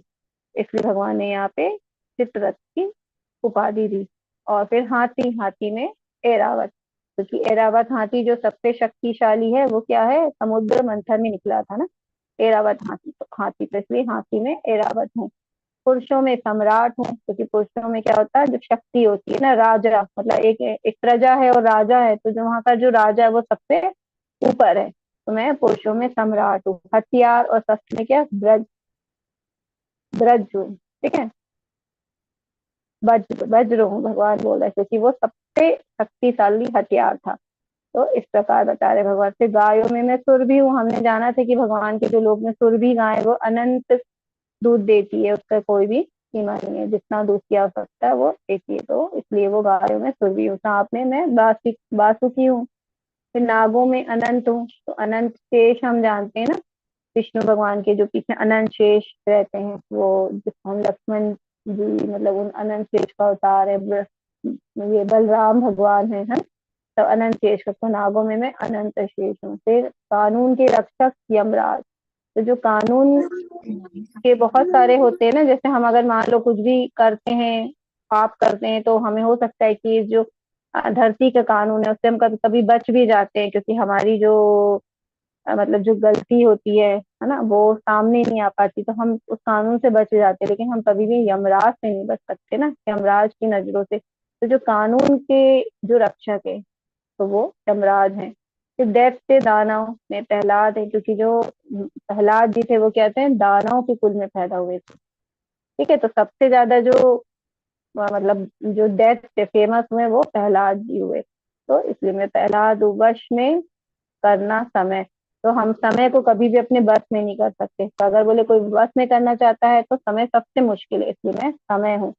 जानवरों में मैं सिंह हूँ, क्योंकि सिंह को क्या बोलते हैं, राजा बोलते हैं ना, जंगल का राजा, तो इसलिए जानवरों में मैं सिंह हूँ। पक्षियों में मैं गरुड़ हूँ, क्योंकि गरुड़ भगवान का वाहन भी है और गरुड़ सबसे बड़ा पक्षी है। फिर शोधक है ना, हवा, क्योंकि अगर मान लो यहाँ पे कुछ अभी होता है ना, कहीं कहीं स्मेल आती है, तो क्या होती है, जब फ्रेश हवा आती है तो अपने आप सारी गंध वहां से भाग जाती है, उड़ जाती है, तो इसलिए बोले शोधक में मैं हवा हूँ। फिर मछलियों के वर्ग में मैं शाक हूँ, सभी जानते हैं शाक मछली सबसे बड़ी होती है। फिर बहती नदियों में मैं गंगा हूँ, क्योंकि गंगा सबसे पवित्र नदी है। फिर रचना, रचना में शुरुआत अंत और मध्य हूँ, तो जो भी ये क्रिएशन होता है पृथ्वी का, धरती का, ये पूरे लोकों का, तो ये सब भगवान इसकी शुरुआत भी करते हैं अंत भी करते हैं, और भगवान मध्य भी है। फिर विज्ञान में, विज्ञान में हमने जाने कि भौतिक विज्ञान भी होता है और आध्यात्मिक भी, जो आध्यात्मिक विज्ञान है वो उसमें भगवान है ना। फिर तर्क, तर्क में सत्य हूँ, तो हमेशा हमें सत्य बोलना चाहिए, है ना, धर्म में जैसे हम जानते हैं सब जगह लिखा है कि सत्यवादी होना चाहिए, इसलिए कह रहे जो तर्क करते हैं उसमें मैं सत्य हूँ। फिर अक्षर में मैं ए हूँ, ए या आ, हाँ, है ना, क्योंकि हम जानते हैं संस्कृत का कोई भी, जब हम संस्कृत की व्याकरण देखते हैं तो कोई भी शब्द जिसमें आ नहीं लगता वो आधा कहलाता है, वो पूर्ण नहीं होता है, इसलिए कह रहे अक्षर में मैं आ हूँ। और जैसे ए है इंग्लिश का, तो उसमें भी पहला वर्ड ए है, हर चीज में ए लगाते हैं ना हम, इसलिए अक्षर में ए है। और निर्माता में ब्रह्मा, क्योंकि ये क्रिएशन पूरा क्या, ब्रह्मांड का क्रिएशन क्या ब्रह्मा जी ने किए, तो निर्माता में कौन है, ब्रह्मा जी है भगवान। फिर महिलाओं में क्या, प्रसिद्धि, भाग्य, भाषण, स्मृति, बुद्धि, विश्वास और धैर्य, तो ये जितने भी गुण होते हैं ज्यादा महिलाओं में होते हैं ना। प्रसिद्धि मतलब ऐसे तो हम भाग्य, भाषण मतलब उनकी बोली, स्मृति, बुद्धि, विश्वास और धैर्य, वैसे तो हमें गुरु महाराज जी कहते हैं कि ये जो चीज है वो ऐसे हमको सुनने में लगता है ना कि ये सब क्या है, स्त्रीलिंग है ना, प्रसिद्धि, भाग्य, भाषण, तो ये वैसे भी समझ सकते हैं, अगर किसी पुरुषों के भी पास है तो ये सब स्त्रीलिंग होते हैं, तो इसलिए बोले कि महिलाओं में ये सब क्या है, मैं ही हूँ, जिनके पास ये सब चीजें हैं, प्रसिद्धि है, भाग्य, भाषण है, स्मृति है, बुद्धि है, विश्वास और धैर्य, उसमें भी वो भी सब मैं ही हूँ, जिसके अंदर है तो ये है तो वो मैं हूँ। फिर ऋतु, ऋतु बसंत ऋतु, क्योंकि सबसे अच्छी ऋतु हम लोग क्या बोलते हैं, ऋतु राज बसंत, है ना, ऋतुओं में जो राजा होता है वो बसंत होता है, क्योंकि जो और मौसम होते हैं वो क्या होते हैं, हमें कहीं ना कहीं आते हैं तो अच्छे लगते हैं, लेकिन हर मौसम जब अति हो जाती तो हमें हम क्या होते हैं, सब घबराते हैं, जैसे ज्यादा बारिश हुई, ज्यादा ठंड पड़ी, ज्यादा गर्मी पड़ी, हम विचलित होते हैं। लेकिन बसंत जब आता है तो ना बहुत ठंडी होती ना गर्मी होती। जैसे अभी गया है मार्च का जो मौसम होता है बसंत कहलाता, अभी भी देखा तो बसंत ही चल रहा है।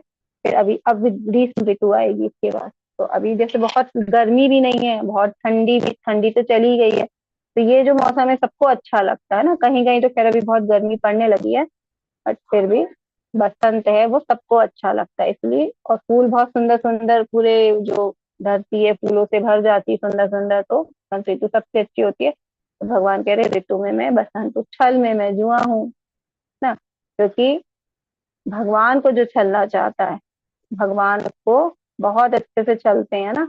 इसलिए कहते हैं भगवान को छल कपट छिद्र ना भावा। तो भगवान के सामने हम छल नहीं कर सकते, तो भगवान कह रहे जो छल करेगा तो फिर भगवान भी अच्छे से उसके साथ छल करते हैं। तो छल में भी भगवान ही है। बलवान, बलवानों का जो बल है हमने पढ़ा था 7वें अध्याय में, भगवान बोले थे जितने बलवान है उनका बल भी मैं हूँ, जो पुरुषों सामर्थ्य पुरुष है उनका सामर्थ्य भी मैं ही हूँ।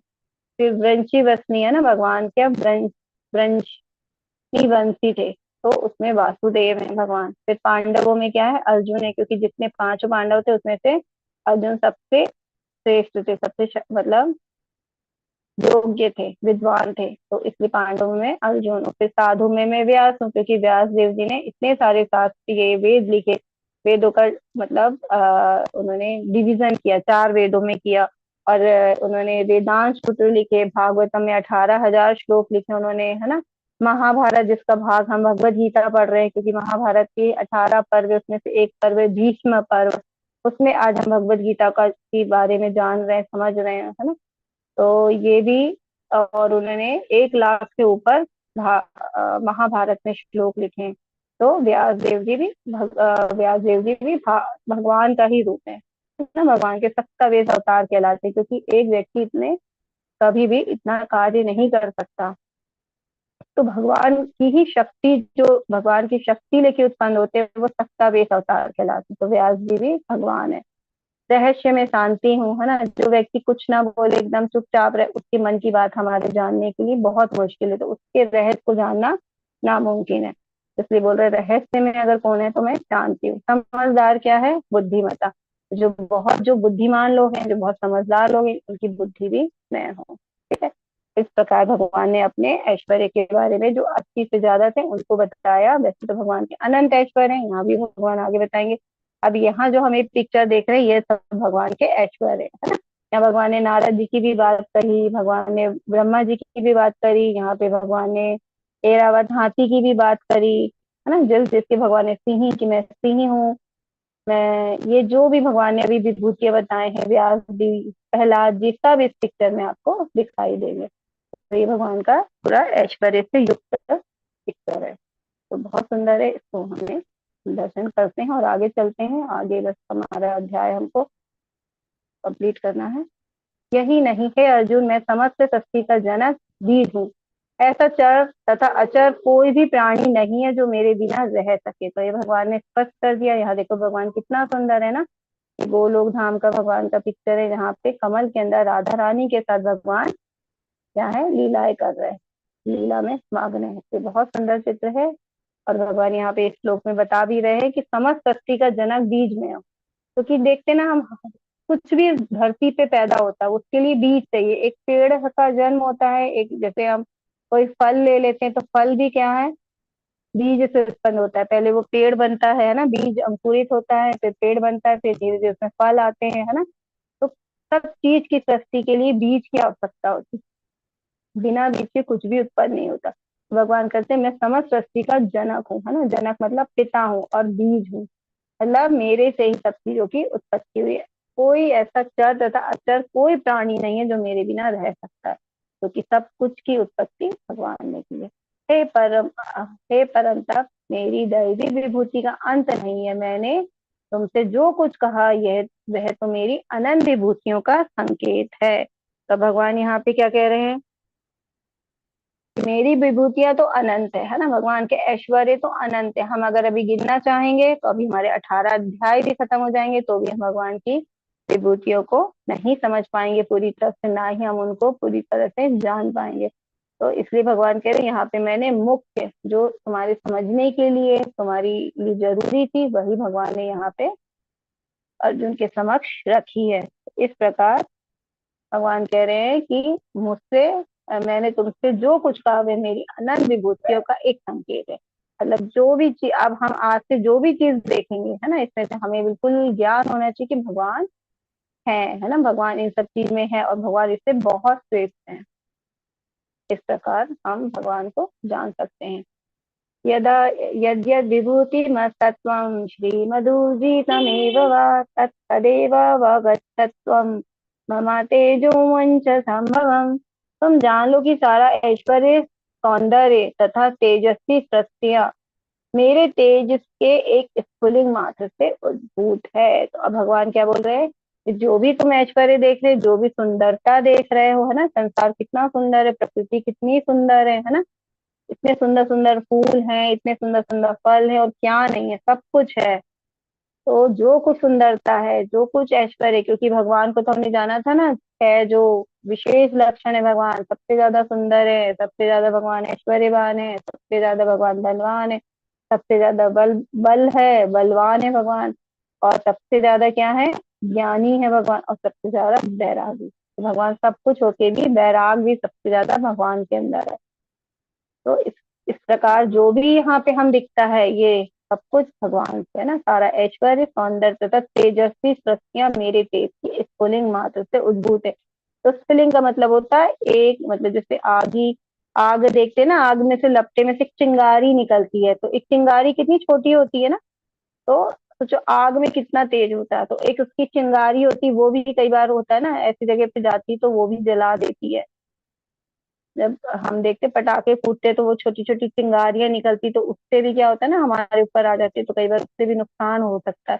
तो उसमें भी तपत होती है, उसमें भी जलाने की क्षमता होती है, लेकिन एक वो इतनी छोटी होती, तो आग सोचो कितनी मतलब पावरफुल है। तो भगवान कह रहे जो कुछ भी है ये सब मेरी एक स्फुलिंग है। स्फुलिंग मतलब बहुत छोटे से चिंगारी ही है। तो बस इतना ही समझो, जो भी मैं बताया वो एक चिंगारी मात्र ही है ना, मात्र ही मैं बता पाया हूँ।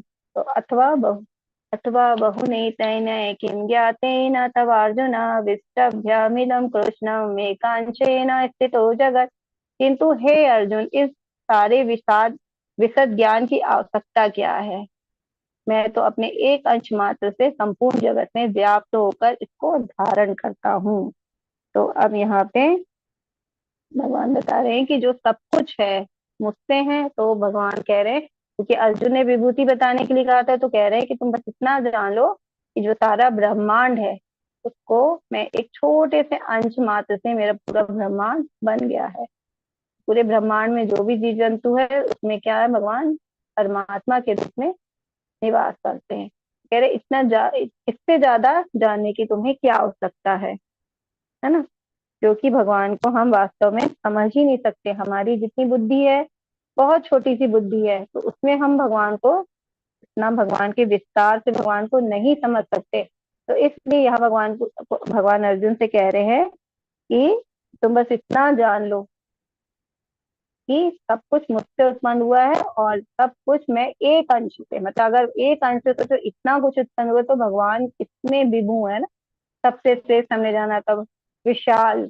तो इस प्रकार भगवान बता रहे हैं कि तुम बस इतना जान लो कि एक अंश से ही मैं पूरे ब्रह्मांड को की रचना मैंने कर दी है। इस प्रकार आज हमारा यह अध्याय संपूर्ण हुआ। अब हम प्रभु पाद जी के शब्दों को जान लेते हैं। भगवान अपने अंश के विस्तार से परमात्मा रूप के से सर्वव्यापी है, क्योंकि भगवान अपने अंश से ही पूरे सृष्टि की रचना करते हैं। क्योंकि हमें लगता है ब्रह्मा जी करते हैं, लेकिन ब्रह्मा जी क्या है, ब्रह्मा जी की भी रचना किसने की है, भगवान ने। तो जो आदि सृष्टा है वो कौन है, भगवान कृष्ण जी हैं, और जो ब्रह्मा जी हैं वो गौण सृष्टा है। ठीक है, इस प्रकार भगवान कह रहे हैं कि मैंने अपने अंश से पूरे सब चीज को की रचना कर दी है, और भगवान सर्वव्यापी है, सबके हृदयों में परमात्मा के रूप में व्याप्त है, जो हर विद्यमान वस्तु में प्रवेश करता है।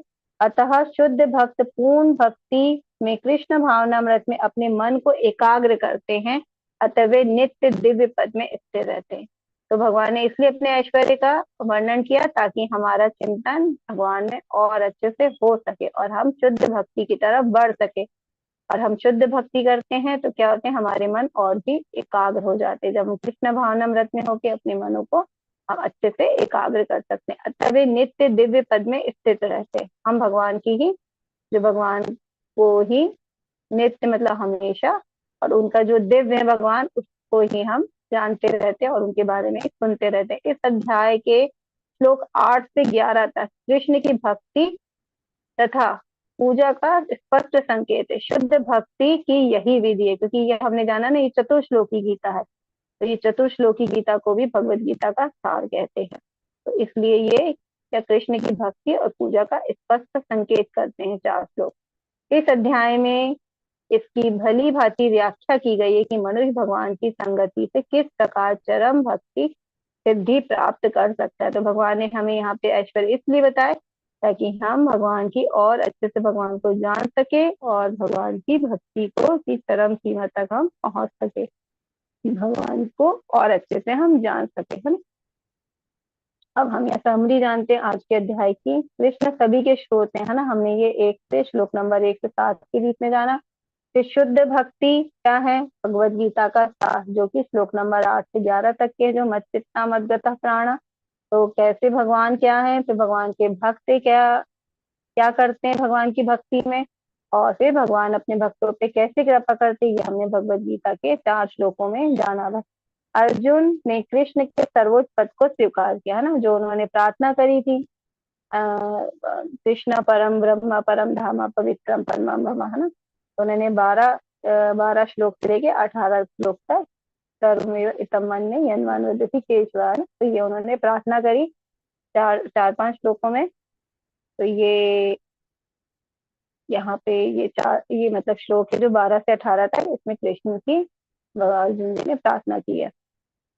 भगवान कृष्ण अपनी विभूति का वर्णन करते हैं। फिर जब अर्जुन ने कहा कि मैं आपको और अच्छे से जानना चाहता हूँ, ताकि मैं जितनी आपको मैं कण कण में जहां जहां मैं आपको देखूं, मेरे को आपकी अनुभूति हो, तो आप बताइए कि इस पृथ्वी लोक में आप कहाँ कहाँ पे, मैं आपको कैसे जान सकता हूँ। तो उन्होंने विभूति के बारे में भगवान से कहा कि आप मुझे और विभूति बताइए। तो भगवान ने फिर अपनी विभूतियों का वर्णन किया। तो ये श्लोक नंबर 19 से 42 तक जो भी हमने पढ़ा, जो हमने एक चार्ट के द्वारा पढ़ा, आप लोग यथारूप भगवत गीता से पढ़ सकते हैं। धन्यवाद, आप सभी का बहुत बहुत धन्यवाद आज की कक्षा में उपस्थित होने के लिए। आज हमारा जो अध्याय है यहीं पे समाप्त होता है। आज के अध्याय से यदि आपके कोई प्रश्न है तो आप मुझसे कर सकते हैं। हरे कृष्णा, सभी को दंडवत प्रणाम। हरे कृष्णा माता जी। हरे कृष्णा माता जी, हरे कृष्णा, दंडवत प्रणाम। हरे कृष्णा प्रभु जी, हरे कृष्णा, दंडवत प्रणाम जी। पूर्वी माता जी जी। माता जी, पहले तो अध्याय बहुत अच्छा लगा। मतलब ऐसे लग रहा है कि अब भगवान बताइए कहाँ नहीं है ना। बहुत अच्छा लगा पाठ। धन्यवाद माता जी। यही हमारे नाम निष्ठा प्रभु जी का प्रयास है कि आप लोग भगवान के बारे में जानें। परंतु माता और जी, मेरे को यह पूछना था आपसे कि इसमें कितने श्लोक, मतलब आधे आधे आप कुछ कुछ श्लोक छोड़ रहे हैं क्या? माता जी, हमने पहले दिन बात की थी ना कि हम यहाँ पे सिर्फ एक प्रयास कर रहे हैं, क्योंकि हम 1 घंटे में पूरे पूरे श्लोक नहीं ले सकते हैं। तो हम लोग भगवत गीता पढ़ने का प्रयास कर रहे हैं। यहाँ पे एक हम विचारों पे जाएंगे कि भगवान और अर्जुन में कौन से विचार का आदान प्रदान हुआ है। अभी हम इस पे जा रहे हैं और आप अभी लेवल 2 में जाएंगे ना माता जी। जैसे ही आपको ये सर्टिफिकेट मिल जाएगा, तो जब आप लेवल 2 में प्रवेश करेंगे ना, तो वहाँ पे एक एक श्लोक और एक एक तात्पर्य और एक एक अनुवाद सब पढ़ाया जाएगा माता जी। लेवल 2 में मतलब पूरा दिया जा रहा है? हाँ माता जी, यहाँ ये एक्चुअली लेवल 1 है ना, एकदम स्टार्टिंग क्लास है हमारी। और अब 1 घंटे में एक अध्याय कैसे हम कवर कर सकते हैं ना, पूरे श्लोक, पूरे अर्थ और पूरे तात्पर्य। माता जी, हम लोग एक छोटा सा प्रयास है, तो आपकी जिज्ञासा है तो जरूर लेवल 2 में जाइएगा। अभी हमारा जैसे खत्म हो जाएगा ना, तो वैसे ही फॉर्म आ जाएंगे ग्रुप में, तो आप लेवल 2 इसके लिए माता जी क्विज मतलब डेली करना ही है ना? जी जी माता जी, क्योंकि सर्टिफिकेट रहेगा तो आपको लेवल 2 में आसानी होगी ग्रुप में जाने में। अच्छा, और इसी में ही पता चल जाएगा ना ग्रुप में? जी जी माता जी, ग्रुप में ही आएगा, सारी इन्फॉर्मेशन आपको ग्रुप में मिलेगी, इसलिए आप ग्रुप छोड़िएगा नहीं अभी। और आपको बहुत सुंदर पीपीटी वगैरह भी आ रही होगी, तो आप सबके लाभ के